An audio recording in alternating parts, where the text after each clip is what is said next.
I'm going to be reading Matthew 28, 1 through 10, and then 16 through 20. Now after the Sabbath, toward the dawn of the first day of the week, Mary Magdalene and the other Mary went to see the tomb. And behold, there was a great earthquake, for an angel of the Lord descended from heaven and came and rolled back the stone and sat on it. His appearance was like lightning, and his clothes white as snow. And for fear of him, the guards trembled and became like dead men. But the angel said to the women, "Do not be afraid, for I know that you seek Jesus who was crucified. He is not here, for he has risen, as he said. Come, see the place where he lay. Then go quickly and tell his disciples that he has risen from the dead. And behold, he is going before you to Galilee. There you will see him. See, I have told you."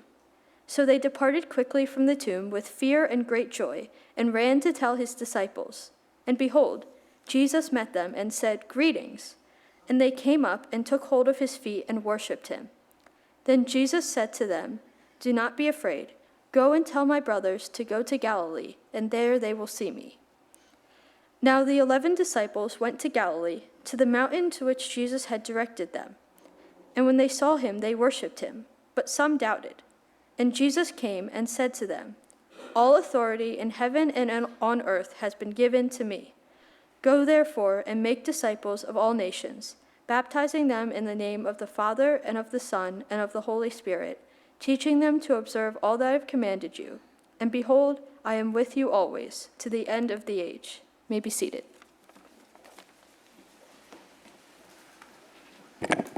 Thanks, Gianna. Good morning. It's great to be with you guys. Yeah, again, special welcome if you're visiting family or here with us. Special welcome to Lindsay Rebecca O'Brien for her first appearance today with Born on Monday. Yeah. Lindsay was at the sunrise service, so I don't want to hear any excuses from the rest of you. If Lindsay can make it not even a week old, anyway. Y'all look so cute, too. Your bright color. I didn't even know some of you own suits. And it's here where I feel like I want to remind you all that in the church calendar, Easter is a full season. You got another 5-6 weeks of Easter. It's only the second secular calendar that reduces Easter to just one day, because how many days are you going to hide eggs and whatever? But in the church calendar, we need a full season to celebrate Easter. So I expect to see this for another good 5 or 6 weeks. I'm looking at you, Braden, up there in your suit. There you are. Yeah. So speaking of bright colors and whatnot, I like how Easter, I like this when Easter falls right at the time when like spring is popping. Because I don't know about you, but like spring is probably the one time of the year, or the one season of the year that really just, it grabs my attention, and more than other seasons just has me stop, even if just for a brief minute, just to take it in, right? Because like so quickly the world changes and all of a sudden is flooded with color and warmth and smells and the sounds of birds, right? Like you're out there, you're seeing the bright pastels that are, popping out on the fruit trees, or man, just how deep the green, like just like that, like turns in the fields or your backyard before all the weeds set in.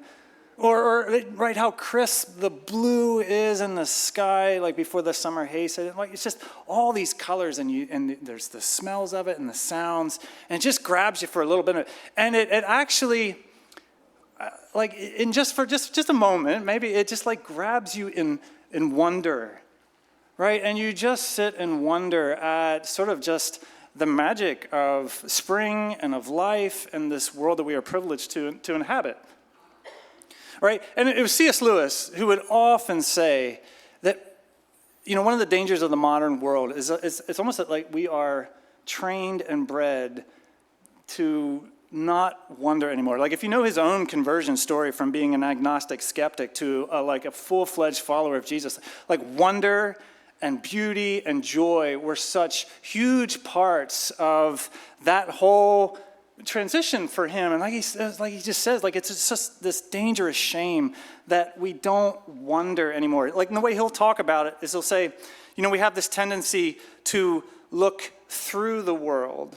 Like he'll talk about it that way in the sense that, well, yeah, we see the beauty of spring, we see the colors and the grasses and the flowers but it's like we naturally look through that because we know that there are biophysical processes behind that, right? There's materialistic things that that happen to produce all that, right? And so it's like we're looking back behind it, seeing through the magic to the explanation behind the magic trick that's there. And what he says, because that's just the way we are trained to think. What happens then is we look through everything, and everything just becomes invisible then, right? Or there is nothing anymore that grabs our attention, that grabs our wonder, and can really stoke then that beauty and that joy and that sense of significance that God has bathed throughout his creation. Okay, and here's part of the reason that I start this way. I like in this text, what stands out to me, or what stood out to me this week as I was, just sitting in these texts again, is the dual response that comes with experience of the resurrection. Did you pick it up? Right? When the women are leaving the angel and about to go tell the disciples, it said that they left with, did you pick it up? Both fear and joy.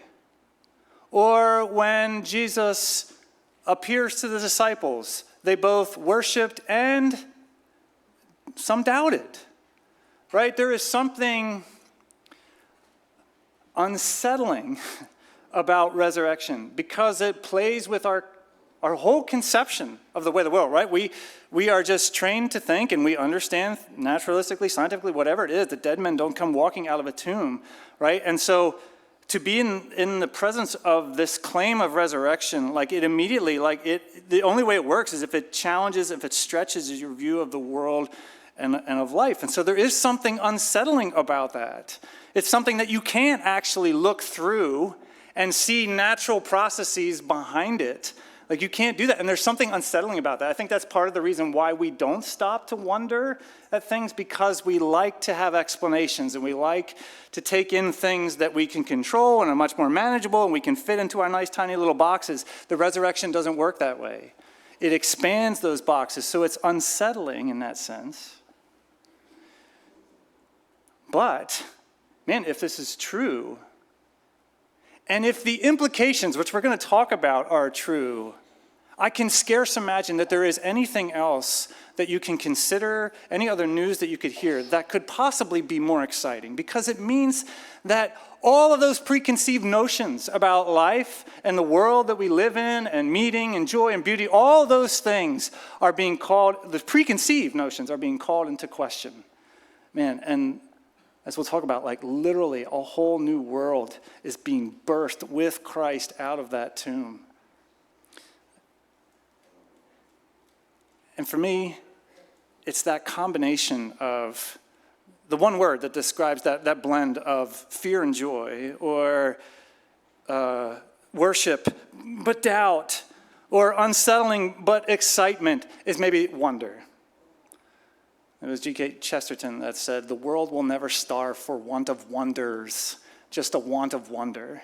And so the invitation for you this morning, whether you have gone through countless cycles of spring times and hearing, singing the Easter songs and celebrating resurrection, or if it's your first time considering it, or maybe it's your first time in a long time considering it, the invitation is this morning to come and to take it in wonder and let it unsettle maybe some assumptions, preconceived assumptions.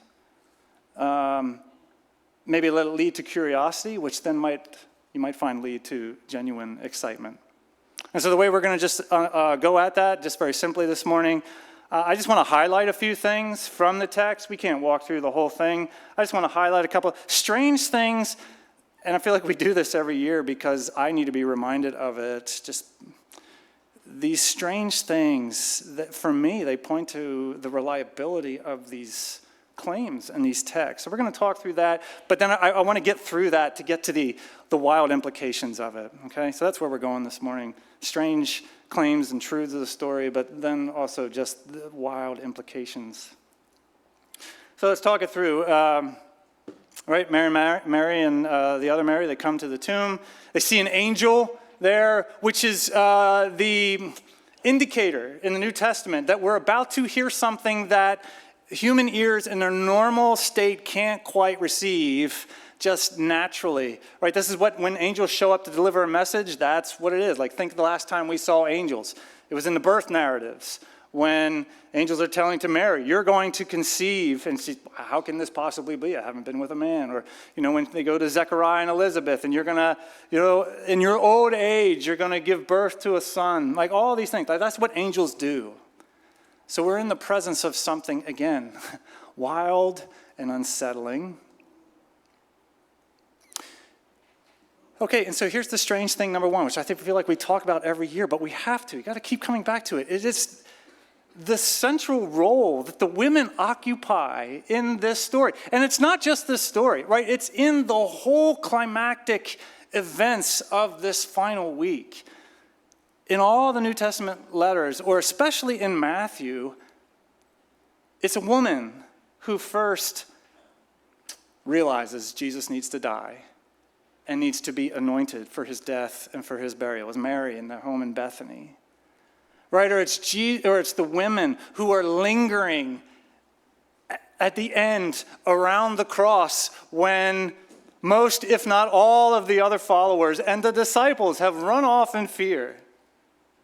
Or it's the women, the text says, who are following as Jesus is being buried so they can see where he's being buried. It's the women, says Matthew, who are there first and foremost early in the morning while the men are still off hiding somewhere. It's the women who are then charged to be the first proclaimers, declarers of this incredible good news, which is significant in and of itself. Like, it's just a small window into everything we've been talking about, this upside down kingdom where, the people on some of the lesser rungs of the social order seem to be even a little bit closer to the kingdom, to those. We won't dive into all of that, but I more want to highlight the strangeness of it. And the strangeness of it is that just we'll get to it, right? In Jewish law of the day, like if you were to read the Mishnah from back then, like women were not permitted to bear the oath of testimony. They were not permitted to give testimony in court because their testimony was deemed unreliable. So it's just strange. It's a foreign thing that all of in these climactic things, it's the women who are giving witness to them, and it's the women who are being the first declarers and the first proclaimers of it. It's just a strange thing. And the other strange thing about it is that the men, the disciples, some of the key players in this whole movement aren't painted in such a good light. They're off hiding for fear of the religious authorities. Don't get me wrong. I don't know if I'm saying that the strange thing is that the men are off hiding and the women aren't. That's not what I'm saying. I'm more trying to get at that in ancient biographical literature, your key players are always painted in something of a positive light. Like, think about if you go to a funeral and people are standing up and they're eulogizing or telling stories of the deceased, and like, I don't know if I've ever been to a funeral where somebody has ever said something bad about the person that they are, or bringing up some of their negative traits or things like that. Maybe they'll just give a token where, well, he certainly wasn't perfect. We all know that. But then they just go on to gush and gush, almost to a fault, about this individual. Right? Or if you were going to, write a biography of a loved one and tell their story, chances are you would probably err on the side of giving them the benefit of the doubt and painting them in the best light that you could. Ancient biographies went way up and above all that. Like, you never painted your characters your central characters in a negative light. It's just not what you did. Which is just to say, what's going on here? Do we have the earliest installments of super woke warriors who are down with the patriarchy? Let's put the women on top and put the men. No, I don't think so. I think you just have people who are just honestly and genuinely trying to give to you the things that they have seen with their eyes and heard with their ears and touched with their hands. Or maybe the other way to put it, like if you're here and this resurrection of Jesus, it doesn't fit into your preconceived notions of, well, dead men don't come walking out of a tomb, right? And it's nice to come in here and dress up in your pastels and come and sing these fun and just feel good in that experience. But it's really hard to embrace that. Then if you're curious at all, what you have to eventually do is say, well, what are you going to do with these New Testament letters and these testimonies and these witnesses? And you can say one of two things. You can either just say, well, that's shared delusion, or what you'll often hear by the little bit more cynical, but you'll often hear from time to time, well, these are stories, myths that are crafted by people who have a vested interest in seeing the Jesus movement continue, right? They have a vested interest, maybe because they're key players in it, or they're people who stand to gain, whether it's power or privilege. If this Jesus movement and the church, which would later get linked up with Rome and all that, stays, active and in power. And all we would say to that, these texts, they don't read that way, right? At best, there's a much easier way to write a text to try to do that. At worst, these guys are terrible salesmen for their effort, because you wouldn't make women the primary testifiers, and you wouldn't paint your key characters in such a negative light. Or another strange thing that you wouldn't do. You wouldn't make bodily resurrection the thing that you lynch your whole argument on. You wouldn't have a physical raised Jesus that the women could get down and clutch, hold on to his legs. You know why the women are there, right? Think of the other Gospels. Matthew doesn't highlight it a whole lot, but why are the women there? To anoint with perfumes and oil a dead body. They're not there because they're expecting resurrection. Nobody was. Right? Nobody in ancient Israel, no Jewish person was expecting that one man was going to come walking out of a tomb in the middle of history. Certainly Greco-Roman culture wasn't expecting that, nor did they want it. The material body was bad, it was cursed. The good stuff was the immaterial soul inside. So death was the great release, where the soul could be released from the prison cell of the body. Again, if you're trying to craft a story, trying to create a myth, you wouldn't do it this way. You would just say that, yes, his body goes down into the ground and the soul goes up to be enthroned at the right hand of the Father, from which he rules and governs all things. That's how you would have told the story. Again, this doesn't read like myth. It doesn't read like a fabricated tale to sort of keep the movement going. It genuinely reads like somebody trying to just tell you the brute, honest, raw realities that they saw with their eyes, they heard with their ears, and they were able to touch with their hands. One last curious thing that stands out, and it's all this sending and spreading of this wild good news, right? Angel says to the women, go tell the disciples. Jesus comes to the disciples, tells the disciples, go into all the world and proclaim my victory and my authority. And what you have here is the earliest stages of then what happens. Or you have the earliest explanation of the next decades and centuries, where the church would go from this minimal band of ragtag Christ followers in northern Galilee to now all of a sudden this movement that expands throughout the Roman Empire, eventually all over the world, from people from every tongue, tribe, and nation, that will unseat empires, that will change the course of kingdoms and countless people's lives, which we all know, but you have to understand how strange that is on the death of the central figure. We have, historical records of numerous other would-be messiahs in Israel before Jesus, during the time of Jesus, 100 years after Jesus. I gave you one in the sermon notes there. Simeon ben Yosiba, about 100 years after Jesus. And it comes on the scene, claims that he's the Messiah, and does some pretty powerful things. The most prominent rabbi of the day, Rabbi Akiba, says, yep, this is the one. This is the Messiah that we have been waited for. We all need to get in and follow him. And so sure enough, there's this massive band of following alongside Simeon ben Yosiba.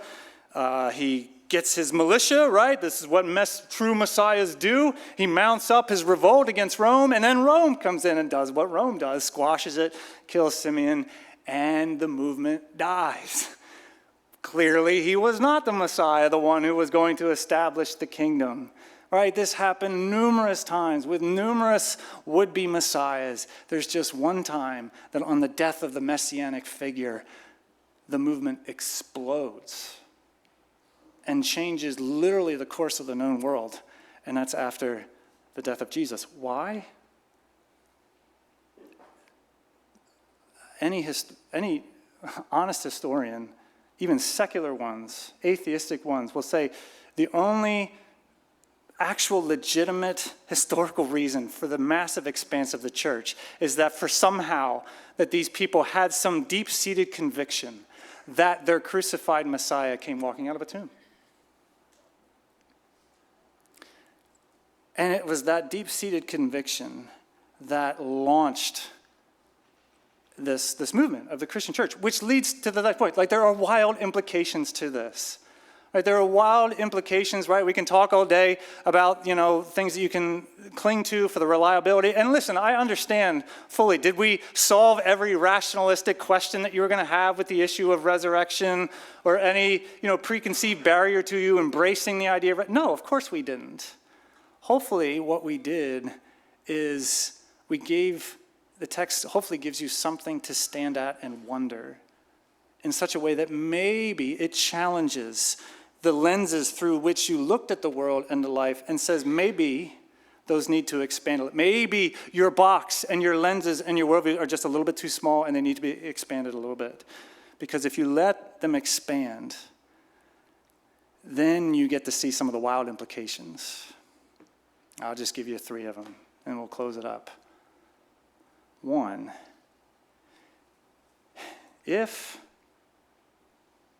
this isn't the story of Jesus' soul after death going to be enthroned at the right hand of the Father, but actually is this physical, material, bodily resurrection out of the tomb, do you understand then that this is not a story about the immortality of the soul, right? Or this is not a story about just life after the immediacy of death. Like, it's so much bigger than that. It's not that, because that's not what the story ever was.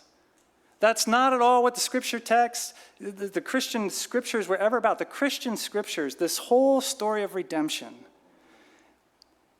Well, let me just use that word. It's a redemption story. It's a restoration story. It's a reclaiming story. It's a story that aims to reclaim all that was lost. All that was lost, all the way back at the very beginning, right? When the pronouncement came, it's all good. And yet if you take that fruit of that tree, you turn your back on me and you chart out on life on your own terms, in sin, you will surely what? Die, right? This whole project is getting us back to what it was before then, right? It's about breaking that power of death that was unleashed in his creation. It's about breaking that unbeaten streak of just eventual death, erosion and decay leading into death. This is why the Apostle Paul, when he writes to his church in Corinth, he says to the doubters, look, let me be as clear as day to you. If Jesus isn't raised from the dead, death still wins. It doesn't matter if his body is up and thrown at the right hand of the Father. If he doesn't come walking out of that tomb, death has still won. And if death has still won, the power behind it still wins, which means your sin. You're still stuck in your sins. You're still stuck in this pool of sin and death. And he goes on to say, and we who have believed in him and hoped in him and follow him, of all people, are most foolish and most to be pitied. Rather, he says we should all just dispense with this, go eat, drink, and be merry, for tomorrow we die. If Jesus isn't bodily, physically raised from the dead, 2,000 years of Christian history has been a colossal blunder and mistake, and we should all go home, find cute little eggs hiding under the trees, and eat those fluffy little chickeny type things filled with whatever they're filled with, right? Because that's all you got. That's the best that you got. And so just go home, embrace it, because tomorrow or someday down the road, you die and the story's over. If Jesus is bodily walking out of the tomb, there's a lot of the Orthodox writers that say this most eloquently. They would say it's not just Jesus that's walking out of the tomb in some sort of newness of life, but all of creation in some way is coming out with him. Like, this literally is not just a new day, but it is literally something new that the world has not yet seen, or that the world lost a very long time ago. And that now, all of a sudden, this is a day, this is a world that for the first time, the stranglehold of death has been broken. Right? And that undefeated streak has ended. And right, when Jesus says now, all power and authority under heaven and earth belongs to me, that now is a key part, because he's now saying, now the ultimate power, the ultimate say-so is not the power of death, or it's not the power of your sin, or it's not the power of the one who wields those things to his appointed end. I am now the final authority and power in all creation, and now creation, my world, and my people go to my appointed end on my authority. Do you see what is happening here? Which leads to just a second implication that I think I know resurrection, it both challenges some of the maybe naturalistic, materialistic assumptions that we have about life, that all of it ends in eventual death and decay, and that's the end, whatever. It challenges that, stretches that, unsettles that. But on the other hand, I don't know if that's actually true, because maybe even if you're trained rationally or scientifically or whatever, you're trained in your mind to think that, but there's something deep-seated in your bones that knows we were not made for a life that would suffer death. We were not made to suffer the loss of the things that are most valuable and most precious and most tender to us. We were not made to live life under this looming shadow of the end of days that does all sorts of things to us. We know that.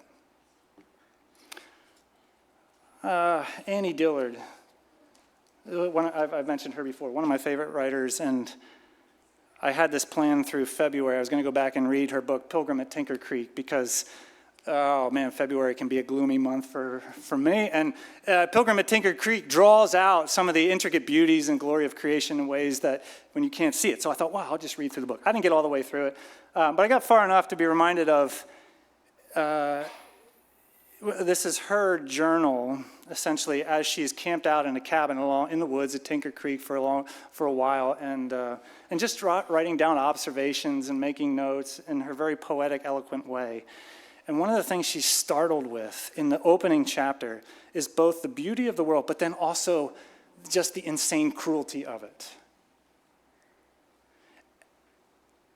And one of the things that she draws out is it seems like the animal kingdom is indifferent towards the cruelty and the suffering, right? She's thinking about this as she's watching, a frog in the middle of the creek, and then she sees this water bug come and land on the frog. And apparently what this water bug does is it bites the back of the neck of its animals, and then it literally sucks out the inside of the animal. So she's watching this bug get on top of this frog, bite it, suck out the inside, and the frog literally deflates in front of her, and she is horrified at this. And then, life just goes on, but the bug flies away, the frog drifts down the stream, everything. And she's like, the indifference of the animal kingdom. And she's saying, I must be some kind of a freak in all of creation, that I look at this and my emotions rile up inside of me. And so she says it this way: it would seem, and she's saying it a little bit tongue-in-cheek, it would seem that emotions are the curse. Not death itself, but emotions that appear to have developed upon a few freaks as a special curse from malevolence. All right, then. It is our emotions that are amiss. We are freaks. The world is fine. Let us all go have lobotomies to restore us to some natural state. We can leave the library then, go back to the creek lobotomized, and live on its banks as untroubled as any muskrat or reed. And then she says, you first. Because easier said than done. Because what is she saying? that's not who we are. And there is something deep inside of us, in the emotions, in the very core, in the bones of it, that sees the brutality, that sees the death, that sees the corrosion and the decay, and is horrified by it and rages against it. Do you see how resurrection affirms all of that? Because this is cosmic warfare. This is not just Jesus performing some self-validating magic trick as he comes walking out of a tomb. It's him going to war with the power of death, the power of sin, the one who wields it, and come walking out in glorious triumph. I love the scene of the angel just sitting atop the stone. Like, really? The stone was going to keep this? Anyway, I don't want to go off on other nuances. We're past some of the strangeness. I'm trying to get to the implications. We talked about it in our sunrise service. As we're in the dark, right? Because that's what a sunrise service is. You watch the transition from dark to light. Christianity has always been a religious perspective that fully affirms the darkness. We're not one of those religious perspectives, right, that says it's all just illusion, and if we can somehow mentally transcend it, detach from it, life will be fine. Like if we can just do some emotional lobotomy, we'll all be okay. No, Christianity says, no, this is wrong. This is not the way it is. Death and decay are horrible intrusions into God's good creation. He's gone to war with it, and the war will not end until it is fully eradicated from every square inch of his creation. Right? So it affirms something that we know deep inside of us.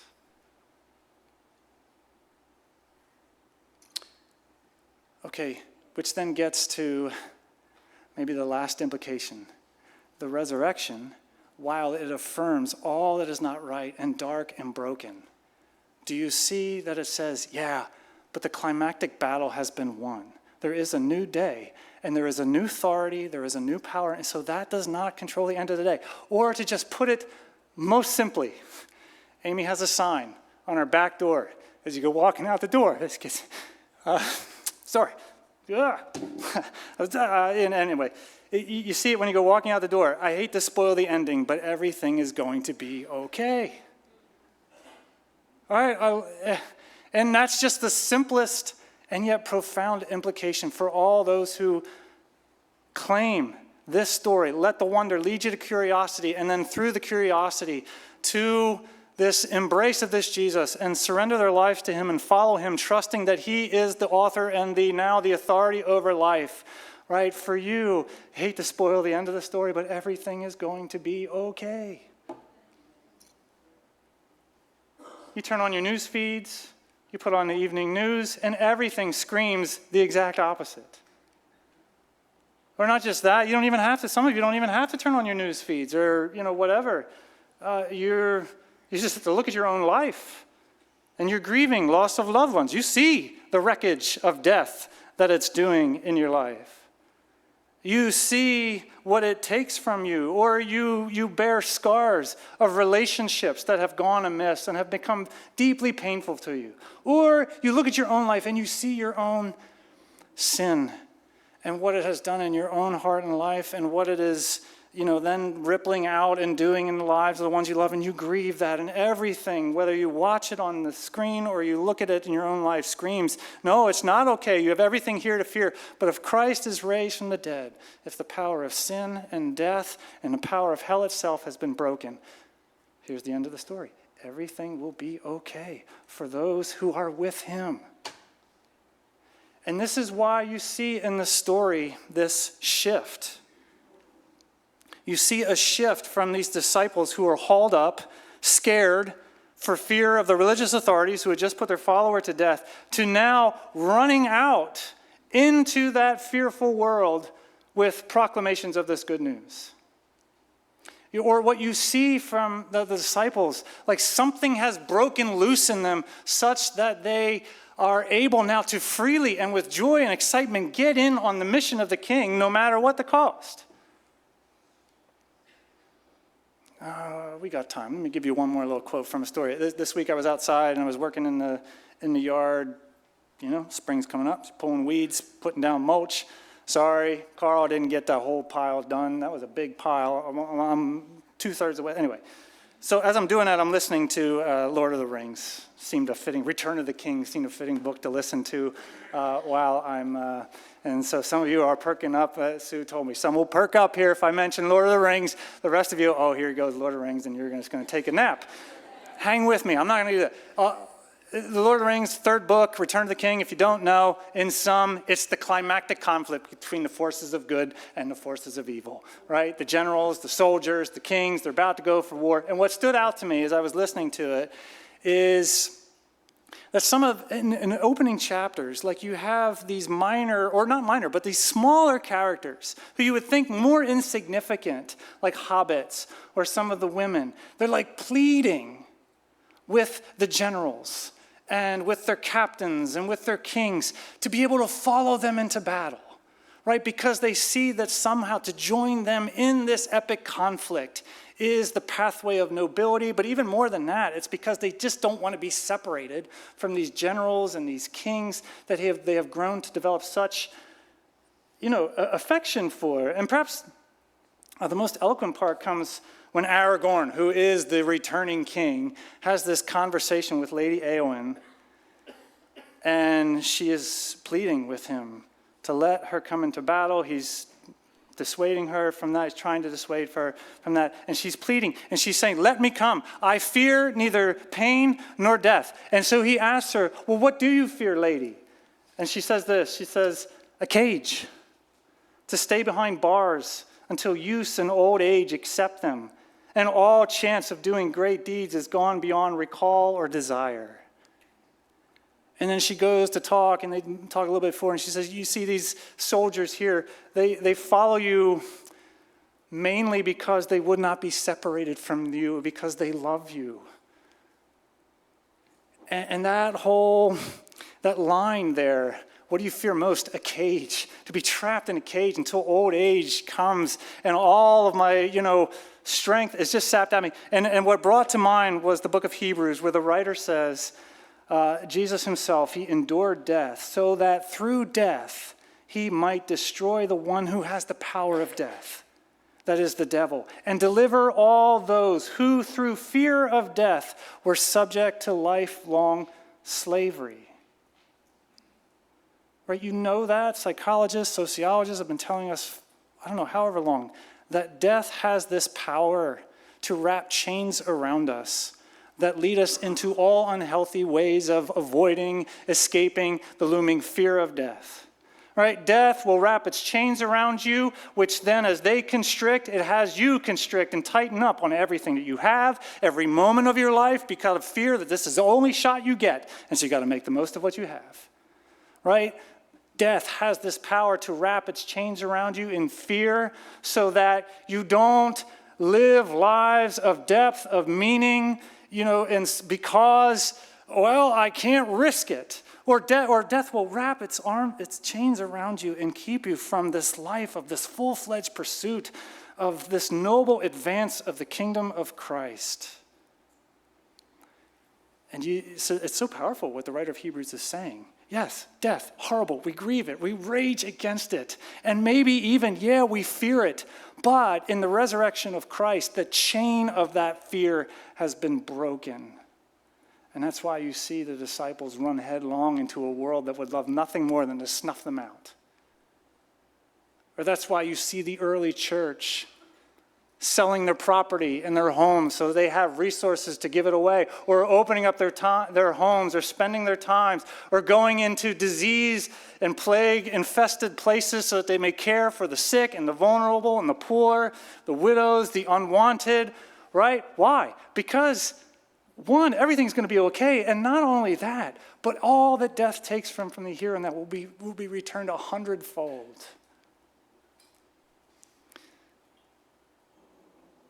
We got to close it up. Resurrection, something worth receiving in wonder. And my prayer for you is that you would do that. Again, whether you've been through the cycles of spring and Easter countless times, or whether you're here for the first time, I just pray that nothing else, like you would receive it today in wonder, and maybe let that wonder lead to curiosity.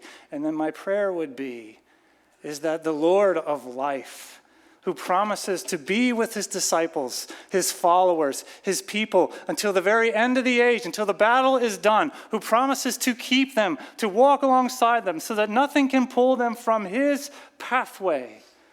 Right, that same Jesus would be near to you by his Spirit, and he would take that little spark of wonder and curiosity and fan it into the flame of joy and freedom and excitement that no circumstance, no trial, no power of hell could ever take from you. Man, and that would lead you into this delighted surrender of your life to this King and this enlisting of your life into this glorious advance of his kingdom. May he do that in all of us in the days to come. And we have prayed in the name of the Father, Son, and Holy Spirit. Amen.